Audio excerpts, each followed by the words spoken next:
When I think about personalized learning, how can we help the teacher see that there's different avenues that students can take to make the content and have them bring their skill sets into the classroom? Hello there, my name is Monica Burns, and welcome to today's bonus episode of the Easy EdTech podcast. If you're used to joining me on Tuesdays for new episodes, you are in for a treat. This is a special bonus episode of the podcast in partnership with Jotform. Just like on Tuesdays, these bonus episodes are designed to give you ideas you can try yourself, share with a colleague, or bookmark for later in the school year. If we mention something you'd like to check out, you'll find the link to it in the show notes. So don't forget to head to my website, easyedtechpodcast.com, for all of the links and resources from today's episode.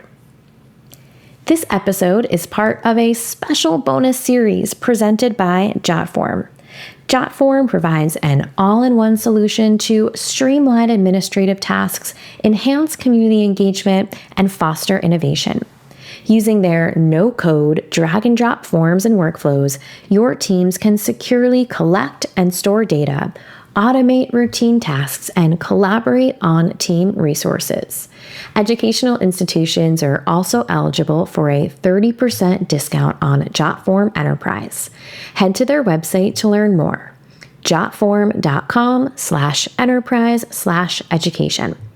And a quick note, this episode is part of a special bonus series. You can find the video version exclusively on Jotform's YouTube network. Today, we dive into the power of personalizing learning resources with Krista Leh, an ASCD emerging leader and experienced Pennsylvania educator.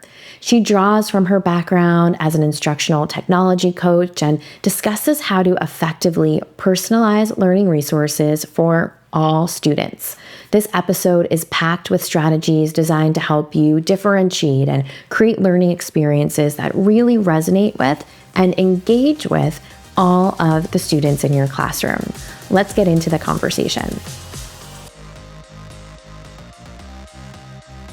Welcome to the podcast today. I am so excited to talk about personalizing learning resources for all students. But before we get into all of that, can you share with listeners a bit, what is your role in education? What does your day-to-day look like? Of course. First, thank you so much for having me on. I'm very excited to share. I was a former high school educator, social studies teacher, and instructional coach for secondary schools. And what I noticed is that our students really needed support in social emotional learning. So right now, I am the owner of Resonance Education, and I help educators integrate social emotional learning into the academic lessons so that it feels authentic and meaningful. And so right now, my day-to-day is I'm either working from home, doing research and designing best practices for teachers to help integrate SEL in ways that feel practical, doable, and meaningful. But then when I'm out in schools, I'm working with administrators to help them see what this looks like in day-to-day practice in the classrooms. And I'm working with teachers to help meet students' needs around developing these essential skills.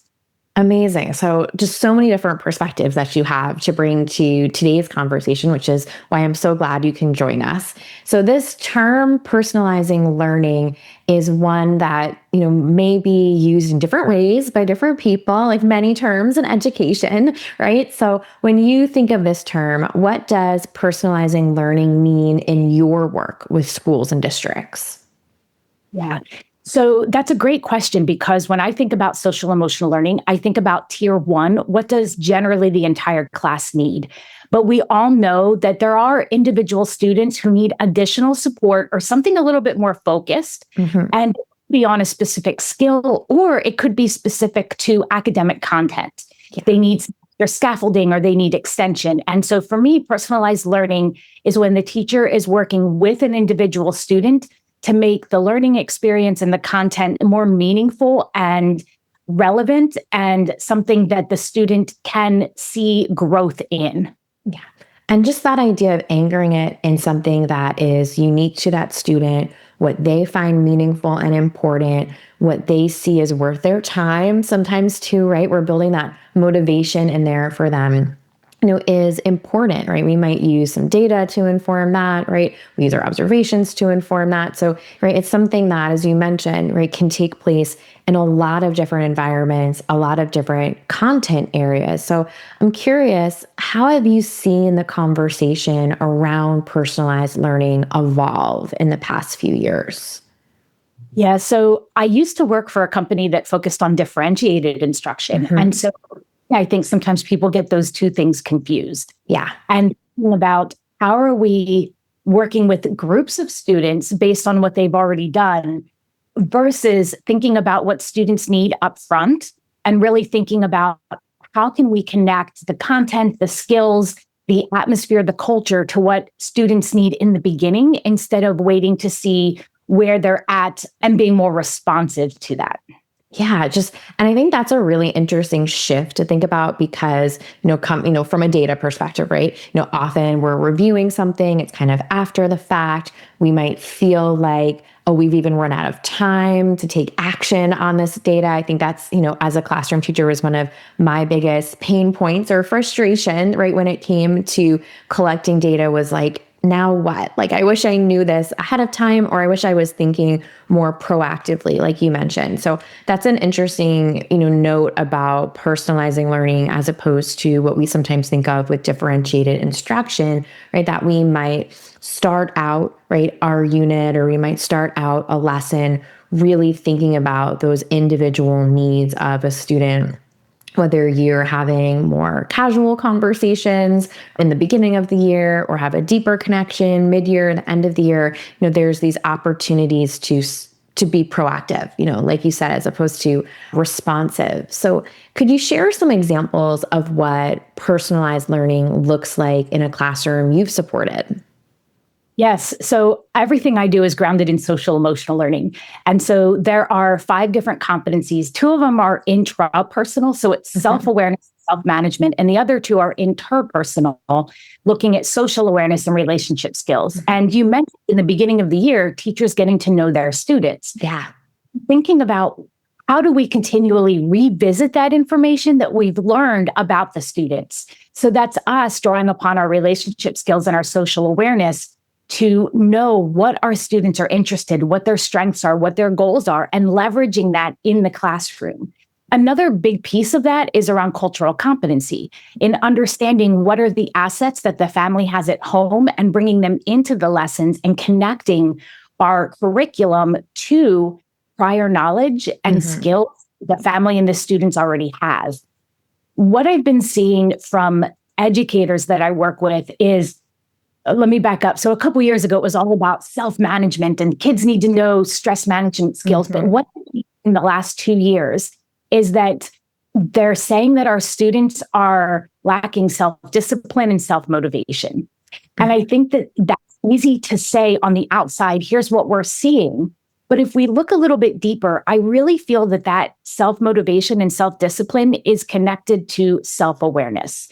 So it's our students not necessarily recognizing the strengths and the cultural, linguistic, social assets they're bringing to the classroom aside from the content.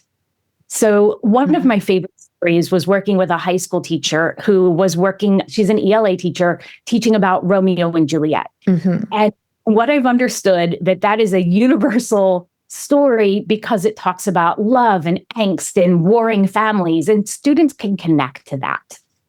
This particular student that they were talking about wanted to be an auto mechanic and was like, I'm disconnected. I don't see how this relates to me at all. And to be honest, I can understand that student's perspective.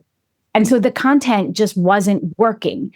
And I recommended to the teacher, let's look at ChatGPT. I love use it. I have the paid version. And if you're really careful with the prompts that you put in, which I know, Monica, is the work that you do, which is phenomenal. You put in or you get out what you put into it. I typed in, there's a high school student who wants to be an auto mechanic. Can you give me some ways that they can connect differently or deeper with Romeo and Juliet? And it gave me a list of 10 different things. It talked about warring families and how that compares to like Ford versus Ferrari. So you have a connection to, if the student loves cars, Now you've tapped into something that is unique to them, that to Romeo and Juliet. And then we could go even deeper and talk about skill sets. Mm-hmm. So at the end of the book, and sorry if I'm ruining this for somebody, both die and they make these rash decisions right away. Well, how does that relate to an auto mechanic? And if somebody's bringing in their car, the auto mechanic isn't just going to say, oh, what I think. They're going to do some diagnosing. They're going to ask questions. They're going to be curious and open-minded, which is another EL or SEL skill. Yeah. And think about, we're not just going to make these rash decisions. We're going to really look at what is happening holistically and look at different avenues. So I'm thinking maybe the student doesn't connect to the specific characters, but what could they contribute to the class in their own unique perspective that connects to something that they're already passionate about? And so when I think about personalized learning, how can we help the teacher see that there's different avenues that students can take to make the content and have them bring their skill sets into the classroom? I love that example because I think if someone's played around with an AI tool, like with generative AI chatbot, like ChatGPT or Gemini or, Copilot, whatever it might be, right? They've, played with different prompts. And I think one of the things that is so powerful are the connections between two ideas, right? Like that could even be connections between what I have in my fridge and what I want to do for dinner, right? What a student knows, is interested in, has shown some passion on, and the content, right, that they're teaching, right? Or the content that they're learning in their classroom. So for a teacher, it's a really powerful way to help gather ideas. And even as you're saying, right, you're sharing this example, saying like, oh yeah, like that's an obvious, right, great example, but I don't know that I would come up with a Ford versus Ferrari off the top of my head, regardless of, the movie I might have seen or anything like that. Like, but you hear it and you're like, yep, that's the pathway, right? That's the way I can personalize this experience for that student. So, maybe it's heading to an AI tool, but, what are some small changes teachers can make that create a big impact on meeting individual student needs? Yeah, so I think it goes back to the very beginning of the school year where we collect information about students. Are we going back and revisiting that information throughout the year to see where connections might be? Yeah. Or one of my favorite parts is how can we empower students to start making those connections on their own? Mm-hmm. So say if I was still in the classroom teaching social studies, I'd say, here's how I've traditionally done an assessment or a connection with content. But I know that you all have these different interests and varied interests.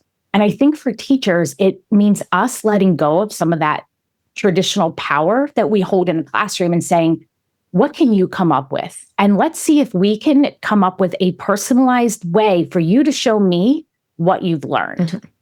And give the power back to students to think about unique ways. And I know too, one of my first hesitations would be, how am I going to assess all of these? Yeah, I've done assessment over to students before too. And I've said, how do you think we should assess this? What would be criteria that you think would help say that, yes, the student understands it or they're getting there or it's not there yet? The kids were so much stricter than I ever would have been. And so I think that one, again, to reiterate, the first step is leveraging the information you already have throughout the year. And two, working with the students and opening up that what connections are you making? And here's how you can find some unique connections using technology. And then how can we work together or in groups to create what the process could look like for an assessment piece? I love both of those pieces of advice because, one might be that start of the year or a reset, right? Gathering some of this info. And the other, right, takes some of, that, I don't want to say the planning, because there's obviously planning involved, but it takes some of that lift from a teacher, right? To say, how can I bring this back to the student, right? How can I have a level of transparency on the choices that I'm making, on what I'm bringing to them? And you kind of alluded to this too, when you ask kids like, how should you be assessed? Or, right, sometimes they say things, you're like, okay, we can take that down right, a little bit. It doesn't have to be quite that, right, intense. I see where you're going there, right? But I think it's great to have them as part of that process too, because then there's that level of ownership that's really, unique for that individual. It might not be quite, the same experience that another student is having in the class, yet they're all working towards, a similar goal. A quick note from the presenter of today's episode, Jotform. Jotform lets you build a form in minutes. Student survey forms, homework submission forms, online quizzes, and so much more. You can start from scratch, or if you want to get a head start, check out their collection of free form templates designed with teachers, schools, and districts in mind. Learn more about Jotform and how educational institutions can get a 30% discount on Jotform Enterprise. Head to their website to learn more. Jotform.com/enterprise/education. What types of digital tools or platforms have you found most helpful for delivering personalized resources? Regardless of which platforms you choose to use, I think anything that is collaborative for the students and the teachers, where we can give feedback in real time, we could ask them and collect all of their information in some form of a form where we can look at the data and see what's in common, help rearrange what that classroom looks like then. One of my favorite things to do was to have students work in collaborative online sites. I could take that home and still work without taking stacks of papers. Yeah. Or even while the students are working into groups, I could pop into their different collaborative documents that they were working on and give immediate feedback right away. And so I think anything that allows us to give real-time feedback and be able to see patterns across students to help with different groupings would be helpful and beneficial for teachers. Yeah. And just, as I'm thinking about the management, right, of students who are working on different things, maybe on a little bit of a different timeline, being able to get that view into their work, to offer, right, some personalized feedback to them, to, have a sense of where they are within a process is crucial from just managing, right, all of this in a classroom setting too. And I just thought as you were talking, it allows the students to have anytime access as well. So if they were, sometimes my best thinking is when I'm not actually doing the work. Yeah. So you might realize something and be able to say, oh, let me put a note in here real quick before I forget it. So they have 24/7 access to their ideas and being able to keep organization of those. Yeah. And so, as you're working with teachers who are curious about, right, bringing more personalized, experiences to their students, how do you coach teachers to build routines that help students, access personalized materials independently? Mm-hmm. I know it could seem a daunting task to think about. You might have 30 students in your class and you're trying to meet the needs of all of them. Leverage the information that you have. Look and see what are some of the interests, what are the commonalities, what are some overlaps with students. And I'd probably start with having them group together so that I'm not looking at how am I personalizing for every single student, but think big, but start small. Yeah. A mentor said that to me.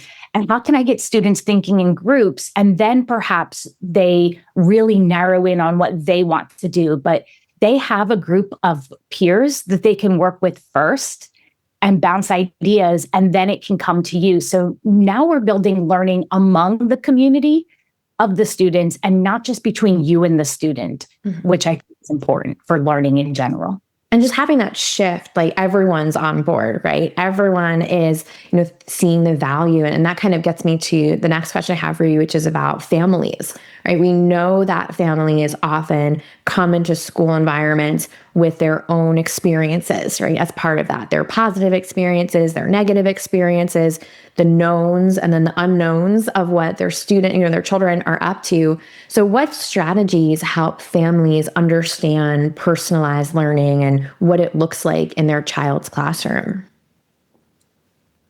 For me, a big piece of this is helping families realize that it's not what the school is doing to them or to their student, but that we're recognizing our own experiences in education, whether working or in the past, could be different, but that we to honor the expertise and the assets that the families are bringing in, and having a two-way communication with, here's where I'd like to go with this to make it meaningful and relevant and honor your knowledge, your expertise, your culture. It might not be 100% perfect. Yeah. And we're going to have speed bumps along the way, but here's my desire and my intent, and we'd like you to be on board. And how can you help your child with what you know and what's important to you? Or how are you connecting with them in their experiences outside of school and where you see connections? Especially at the secondary level, our families and caregivers are often disconnected from the students because they're like, they're older, they don't need us, they can do this, but they're just as important. And how we still remain connected with them, knowing that we're all here to support the children. And I think that's so important, right? That perspective that you're sharing is so important, particularly with that secondary connection, because it's easy to be, and I don't even mean it dismissive in a bad way, but just more like, you got this, right? But there is a role that they can play, right, in supporting their children when they're doing something that might feel a little different, right, than what their own experience was as a student. So, personalized learning is a big topic, right? There's all these layers that, we've begun to unpack in our conversation today. But if a teacher's listening, they're motivated, they want to start this work sooner than later, what is one actionable first step they can take?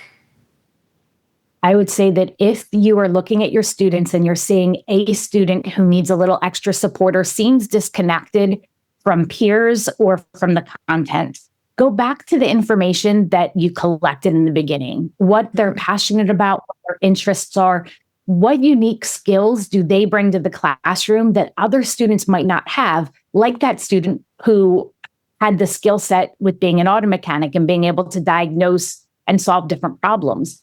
That skill set is valuable in the classroom and other students might not have it regardless of the content.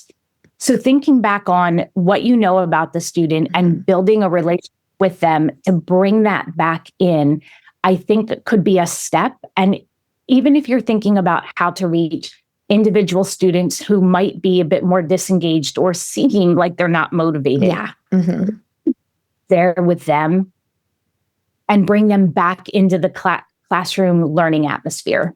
Yeah, I love that perspective. I love that emphasis on something that is doable, right? Even just having an interest survey for kids to fill out, once a quarter, right? Or you kind of come back to that you did a few months ago. It's a wonderful way to not only collect some information, but really demonstrate to students that you value their voice, you're listening, you're creating these experiences for them. I really like what you've just said, and I want to come back to that about an interest survey once a quarter, because we know we can change, and maybe they picked up a new hobby or a new skill set or a new interest that we can now leverage. So I know I kept saying, coming back to that first year piece, but I really want to highlight what you've just said there, and I think that could be a game changer. Yeah, absolutely. Right. Start of a unit, right? There's all these points in the year that kind of give us that reminder that we can have a fresh start.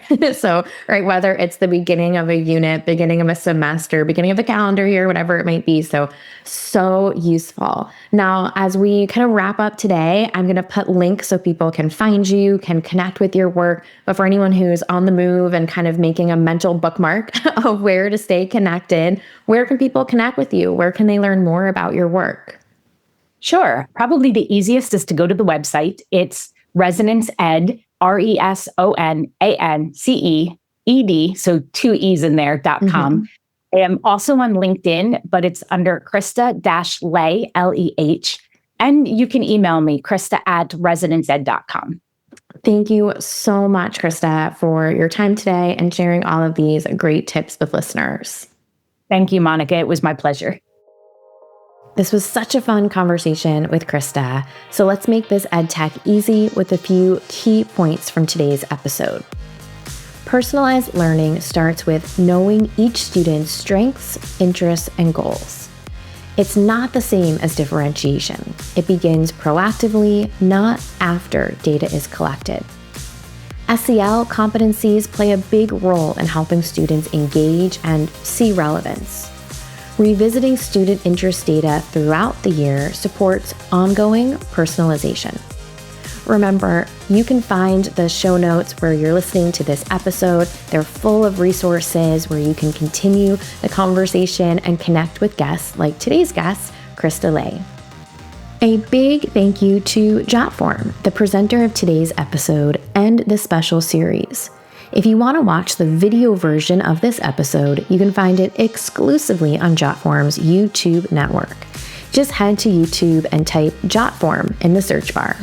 To learn more about Jotform and how educational institutions can get a 30% discount on Jotform Enterprise, head to jotform.com/enterprise/education. If you're listening to this podcast on Apple Podcasts or Spotify or another favorite app, maybe even YouTube, don't forget to hit the follow or subscribe button. When you follow along with the podcast, each new episode will download for you automatically so you don't miss a thing. It's totally free to follow or subscribe. It just helps you get those notifications so you know when a new episode is available. And if you have a moment and are feeling extra helpful today, please leave a rating or review for the podcast. It helps other educators find this podcast when they're searching for topics like ed tech in their podcast app. Have a great week and check back on Tuesday morning for another new episode of the Easy EdTech Podcast.